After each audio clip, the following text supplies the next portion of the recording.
Welcome to thyroid series episode 2. నిన్నటి వీడియోలో బేసిక్గా థైరాయిడ్ అంటే ఏంటో తెలుసుకున్నారు కదా. ఈ రోజు వీడియోలో థైరాయిడ్ ప్రాబ్లమ్స్ గురించి తెలుసుకుందాం. Hypothyroidism, hyper thyroidism. హైపోథైరాయిడిజంలో మనకి అయోడిన్ డెఫిషియన్సీ వల్లైనా రావచ్చు, లేదా ఆటో ఇమ్యూన్ సిస్టమ్ అటాక్ వల్లైనా రావచ్చు.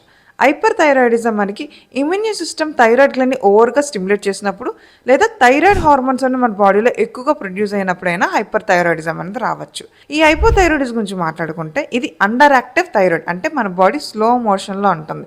ఫర్ ఎగ్జాంపుల్ తాబేలు లాగా. ఈ హైపోథైరాయిడిజం వాళ్ళకి ఎక్కువగా ఎలాంటి సిమ్టమ్స్ ఉంటాయంటే వెయిట్ ఈజీగా పెరగడం, టైర్డ్నెస్ అనేది ఎక్కువగా ఉండడం, వీళ్ళు చలికి ఎక్కువగా టాలరేట్ అవ్వకపోవడం, హెయిర్ ఫాల్ ఎక్కువ ఉండడం, లో మూడ్ అనేది ఉంటుంది. అలానే హైపర్ థైరాయిడిజం అంటే overactive thyroid, body high స్పీడ్లో ఉంటుంది. For example చిరుతపులిలా.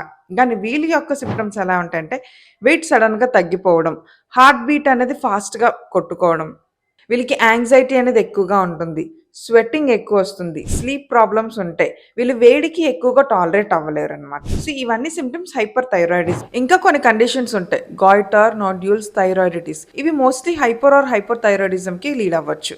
అలానే ఓన్లీ సిమ్టమ్స్ చూసి ఏ థైరాయిడ్ అనేది ఫిక్స్ చేయలేం. ఖచ్చితంగా బ్లడ్ టెస్ట్ చేసుకోవాలి, అందులో TSH, T3, T4 చెక్ చేసుకోవాలి. ఈ రోజు వీడియోలో ఇవి తెలుసుకున్నారు కదా.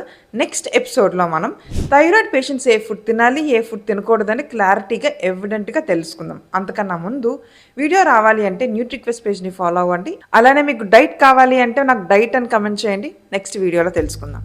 Thank you.